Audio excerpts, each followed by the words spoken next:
ETF index mutual funds నేర్చుకుని stock మార్కెట్లో రాణించాలనుకుంటున్నారా? వెంటనే ఈ నెంబర్కి కాల్ చేయండి.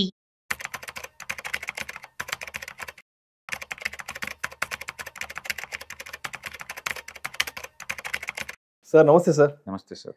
సుందరరావు గారు, ఇప్పుడు గోల్డ్కి సంబంధించి మనందరికీ బాగా తెలిసింది 22 క్యారెట్స్, 24 క్యారెట్స్. 22 క్యారెట్స్ అంటే మనం ఒంటి మీద ధరించే ఆభరణాలు, 24 క్యారెట్స్ అంటే గోల్డ్ బిస్కెట్లు, గోల్డ్ బార్లు. బట్ ఈ మధ్య కాలంలో ఈ గోల్డ్కి సంబంధించి మళ్ళా ఏదో 18 క్యారెట్స్, ఏదో మళ్ళీ 14 క్యారెట్స్, 9 క్యారెట్స్, 10 క్యారెట్స్ అంటే కూడా రకరకాల గోల్డ్ క్లాసిఫికేషన్ వచ్చేసింది. మళ్ళీ దీంట్లో ఏదో రోజ్ గోల్డ్ అంట, వైట్ గోల్డ్ అంట, బ్లూ గోల్డ్ అంట, రకరకాల క్లాసిఫికేషన్స్ కదా. ఒక్కసారి అసలు గోల్డ్కి సంబంధించినటువంటి ఎటువంటి క్లాసిఫికేషన్స్ ఉన్నాయి, దేని ఎలా అర్థం చేసుకోవాలి? అచ్చం ప్యూరెస్ట్ గోల్డ్ అంటే 24 క్యారెట్స్ అండి. 99.9% గోల్డ్ ఉన్న దాన్ని మనం ప్యూరెస్ట్ గోల్డ్. ఆ గోల్డ్ అంటే 24 క్యారెట్స్ అనమాట. అయితే ఇది మరీ వెరీ సాఫ్ట్ గా ఉంటది. ఎంత సాఫ్ట్ అంటే గట్టిగా వచ్చాం అనుకోండి, డిజైనింగ్ అంత పోద్ది. గట్టిగా ఫోర్స్ గా నువ్వు నొక్కావంటే డిజైన్ పోతుంది. అలాంటి మెడ మీద మనం ధరించలేం కదా. ప్రెజర్ గ్రోత్ ఊరిన డిజైన్ పోతుంది కదా, అప్పుడు ఆర్టిజన్ యొక్క వర్క్ పోతుంది కదా. అందుకని దీన్ని బంగారం రూపంలో మనం బిస్కెట్స్ రూపంలో నిల్వ ఉంచడానికి పనికొస్తుంది తప్ప వంచడానికి పనికిరాదు. ఎందుకంటే గట్టిగా ప్రెజర్ క్రియేట్ చేస్తే ఒత్తుపోద్దు కాబట్టి. అందుకని మనోళ్ళు ఏం చేస్తారంటే దాన్ని ఆర్నమెంట్ లోకి వాడటం కోసం బంగారాన్ని తగ్గిస్తారనమాట. బంగారం ప్యూరిటీని తగ్గిస్తే వేరే మెటల్ ని లోడ్ చేస్తారు. సో 22 క్యారెట్స్ అన్నాం అనుకోండి, 91.6% గోల్డ్ ఉంటుంది. 91.6% గోల్డ్ ఉంటుంది. రెస్ట్ ఆఫ్ థింగ్స్ ఏంటంటే వేరే మెటల్స్, కాపర్ కావచ్చు, పెడలియం కావచ్చు, లేకపోతే మన సిల్వర్ కావచ్చు, వీటిని యాడ్ చేస్తారు ఆ స్ట్రెంత్ కోసం. ఓకే, ఇప్పుడు ఇది సాఫ్ట్ అయిపోద్ది, వెరీ సాఫ్ట్ నుంచి కొంచెం సాఫ్ట్ అయిపోద్ది ఇది. కాబట్టి నువ్వు ఇంకా డిజైన్ చేసుకోవచ్చు, దారం లాగా థ్రెడ్స్ లాగా ఓపెన్ చేసుకోవచ్చు అన్నమాట నీకు. So 22 carats very popular. 22 carats తర్వాత 18 క్యారెట్స్ అండి. 18 అంటే 75% గోల్డ్ ఉంటుంది. ఓన్లీ 75% గోల్డ్ ఉన్న ఆర్నమెంట్స్ ని మనం 18 క్యారెట్స్ అంటాం అనమాట. ఇది కొంచెం డోరబుల్. యాక్చువల్గా మెజారిటీ ఆర్నమెంట్స్ అన్ని దీంట్లో తయారేస్తారు, 18 క్యారెట్స్ తయారేస్తారు. మెజారిటీ హెవీ గోల్డ్ ఉంటాయి, డిజైన్స్ ఉంటాయి చూసావా. ఆ హెవీ అంటే మరీ సాఫ్ట్ గా ఉండకూడదు, దీంతో 18తో చేస్తారు అనమాట. ఓకే, తర్వాత 14 క్యారెట్స్ అండి. 58.3% గోల్డ్. 58% గోల్డ్, దాన్ని మనం 14 క్యారెట్స్ అంటాం. ఇది ఇంకా స్ట్రాంగ్ గా ఉంటది ఇది, ఎందుకంటే ఎక్కువ వేరే మెటల్స్ యాడ్ చేసాం, గట్టి స్ట్రాంగ్ గా ఉంటుంది అనమాట. 10 క్యారెట్స్ అంటే నథింగ్ బట్ 41% గోల్డ్. 41% గోల్డ్ ఉంటుంది అంటే మిగతా 60 వేరే ఉంటుంది. అవును, అది వెరీ స్ట్రాంగ్. అది వెరీ స్ట్రాంగ్ అనమాట. ఎందుకంటే గోల్డ్ తక్కువ, అదర్ లోహాలు ఎక్కువ ఉన్నాయి కాబట్టి అది స్ట్రాంగ్ గా మంచి ఇనప కడ్డీ లాగా ఉంటాయి. వెరీ స్ట్రాంగ్ గా ఉంటుంది. బట్ గుర్తుపెట్టుకోండి, ఇండియాలో 22, 18 ఇలా పేరు కానీ వేరే కంట్రీలో చాలా మంది 10, 14 చేపించుకుంటారు. ఆ కంట్రీని బట్టి ఉంటుంది అది. బ్లాక్ గోల్డ్ మనం యాక్సెప్ట్ చేస్తాం ఇండియాలో. అసలు బ్లాక్ అంటే వ్యాక్ అంట, గోల్డా అంట. బ్లాక్ అంటే ఇండియాలో పచ్చంగా ఉండాలి గోల్డ్ అంటే. అంటే ఒక్కొక్క కంట్రీలో ఒక్కొక్క దానికి ఇష్టపడతా ఉంటారు అనమాట. అట్లానే కొన్ని కంట్రీలో 18, 10, 14 ఇష్టపడతారు. సో 10 క్యారెట్స్ గోల్డ్ అంటే 41% గోల్డ్ మాత్రమే ఉంటుంది, వెరీ స్ట్రాంగ్ గా ఉంటుంది. అండ్ 14 క్యారెట్స్ గోల్డ్ అంటే మాత్రం 58% గోల్డ్ ఉంటుంది, ఇది కూడా స్ట్రాంగ్ గా ఉంటుంది. 18 క్యారెట్స్ అంటే 75% గోల్డ్. 22 అంటే 91.6% గోల్డ్. 24 అంటే అల్టిమేట్ గా 99.9% ప్యూర్ గోల్డ్ అనమాట. ఇవి మనం క్యారెట్స్ ప్రకారంగా చెప్పుకుంటే. ఓకే, ఇప్పుడు ఇదే కలర్ వైజ్ చెప్పామనుకోండి, గోల్డ్ మనకి ఇండియాలో అయితే ఎల్లో కలర్ చాలా popular, yellow colour. But abroad లో చాలా వాటిలో black, yellow, rose colour and silver colour, ఇవి చాలా పాపులర్, ఈ 4 కలర్స్ అనమాట. ఈ కలర్స్ ఎలా వస్తాయంటే, ఈ గోల్డ్ లో కనుక ఎక్స్ట్రా యాడ్ చేస్తారు కదా 18 క్యారెట్స్ అంటే ఇవన్నీ, ఆ యాడ్ చేసినప్పుడు సిల్వర్ గానీ, కాపర్ గానీ, జింక్ గానీ, లేదా పెలాడియం ఇలాంటి మెటల్స్ లోడ్ చేసినప్పుడు ఆటోమేటిక్ దానికి కలర్ దీనికి అటాచ్ అవుతుంది. దానివల్ల గోల్డ్ కి ఆ కలర్ వస్తుంది అనమాట.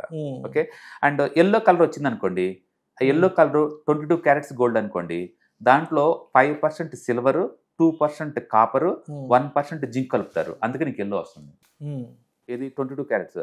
అదే 9 క్యారెట్స్ గోల్డ్ అన్నాం అనుకోండి, గోల్డ్ 91 బదులు 37 పెడతాడు, అండ్ సిల్వర్ 42% పెడతాడు, అండ్ కాపర్ 20% పెడతారు. ఇది 9 క్యారెట్స్ గోల్డ్ అంటే సిల్వర్, కాపర్ ఆ రెండు లోడ్ చేయడం వల్ల ఎల్లో కలర్ వచ్చేస్తాను నీకు. అందుకని కలర్ ఎందుకు వస్తుంది అంటే ఈ కాపరు, జింకు, సిల్వర్ ఈ పెట్టడం వల్ల నీకు ఆ కలర్ వస్తుంది అనమాట.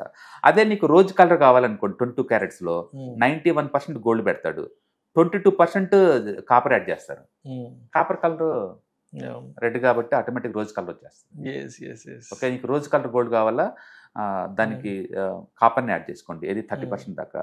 అదే నీకు వైట్ కలర్ గోల్డ్ కావాలా, వైట్ కలర్ గోల్డ్ 22 క్యారెట్స్ అనుకోండి, నీకు ఎక్కువ సిల్వర్ని లోడ్ చేయాలి.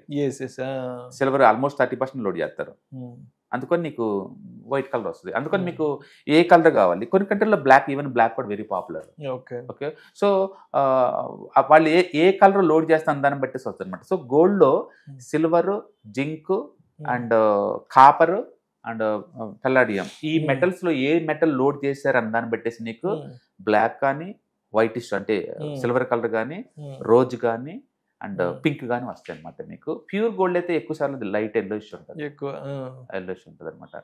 సో అందుకని మనకి ఏ కలర్ కావాలన్నా లోడ్ చేయొచ్చు. అది ఎన్ని క్యారెట్స్ అవతల దాన్ని లోడ్ చేస్తున్నారు అంతనమాట. అది అంటే 18 క్యారెట్స్ చాలా పాపులర్. 18 అండ్ 22 మామూలు ప్యూర్ గోల్డ్ ఎక్కువ ఉంటుంది కానీ, బట్ 18 పాపులర్. 18 తర్వాత ఇప్పుడు నీకు ఏది లోడ్ చేస్తే ఆ కలర్ వచ్చేస్తుంది. అంటే చాలా మంది షాప్స్ వాళ్ళు ఏం చేస్తారంటే 18 క్యారెట్స్ని 22 అని చెప్పి కూడా అమ్మేస్తుంటారు చాలా మంది. ఆర్నమెంట్ లో ఉన్నప్పుడు మెయిన్ ఏంటంటే మీకు ఎంతకంత తెలుసుకొని తీసుకెళ్ళిపోవడం బెటర్. అండ్ బ్రాండెడ్ వాటిలో ఏంటంటే గ్యారంటీ కార్డులు, బైబ్యాక్ కార్డులు ఇస్తారు కాబట్టి తిరిగి ఇవ్వడం గ్యారంటీ. మన ఇంటి దగ్గర తెలిసిన వాళ్ళ దగ్గర తయారు చేస్తుంటారు, అక్కడ 18 22 ఇచ్చేస్తారు వాళ్ళు, ఆటోమేటిక్ మారిపోతుంది.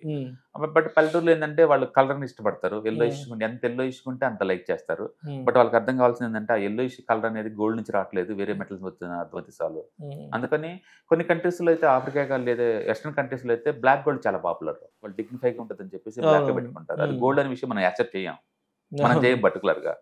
అందుకని ఇండియాలో గోల్డ్ అనేది ఒక స్టేటస్ సింబల్.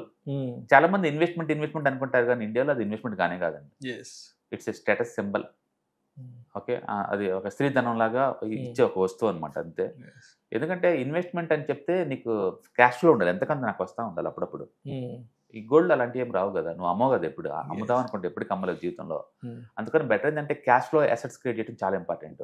అందుకని బెస్ట్ ఏంటంటే మీరు ఇప్పుడు గోల్డ్ కొందాం అనుకుంటే ఈ కార్యట్స్ తో సంబంధం లేదు, ఈ కలర్ తో సంబంధం లేదు, అండ్ ఎప్పుడు కావాలంటే అప్పుడు కొనేలాగా, ఎప్పుడు కావాలంటే అప్పుడు అమ్మేలాగా ఉన్న ఈటీఎఫ్స్ బాగుంటాయి. కాబట్టి ఎంత చక్కగా ఒక ట్రేడింగ్ అకౌంట్ ఓపెన్ చేసుకోండి, ఈటీఎఫ్స్ కొనుక్కోండి. పర్టికులర్ కూడా గోల్డ్ పడింది అన్నప్పుడు, పెరిగింది అన్నప్పుడు సెల్ బటన్ నొక్కండి, చాలా ఈజీ. అదే గోల్డ్ కొన్నట్టు ఉంటుంది, ఎప్పటికి ఎంతకాలం ఉంచుకోవచ్చు, పెరిగినప్పుడే అమ్మేసుకోవచ్చు, మీ కంట్రోల్లో ఉంటుంది కదా. బట్ సెకండ్ క్వశ్చన్ ఏంటంటే అసలు గోల్డ్ ఎందుకు పెడదాం అనుకుంటున్నావు, సింగిల్ అసెట్లో ఎందుకు పెడదాం అనుకుంటున్నావు.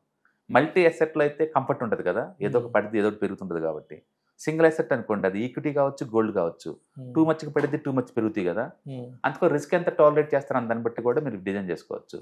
నాకు రిస్క్ వద్దు అనుకుంటే better to go for multi assets. నాకు రిస్క్ తీసుకుంటారు, రివార్డ్ ఎక్కువ కావాలనుకుంటే సింగిల్ అసెట్ చూడండి, అది ఈక్విటీ కావచ్చు, రియల్ ఎస్టేట్ కావచ్చు, గోల్డ్ కావచ్చు. Thank you sir, thank you so much Sundara గారు. హాయ్, నేను మీ సుందర రామిరెడ్డి. ఈ వాలటిలిటీ మార్కెట్లో మనీ ఎలా మేక్ చేయాలని ఆలోచిస్తున్నారా? అంటే స్టాక్ మార్కెట్ బాగా బ్లీడ్ అవుతున్న ఈ టైంలో పోర్ట్ఫోలియోస్ అన్ని కూడా బ్లీడ్ అవుతున్నాయా? అండ్ ఈ వాలటిలిటీని ఎలా హ్యాండిల్ చేయాలి, లాంగ్ టర్మ్లో మంచి పోర్ట్ఫోలియో ఎలా బిల్డప్ చేయాలో ఆలోచిస్తున్నారా?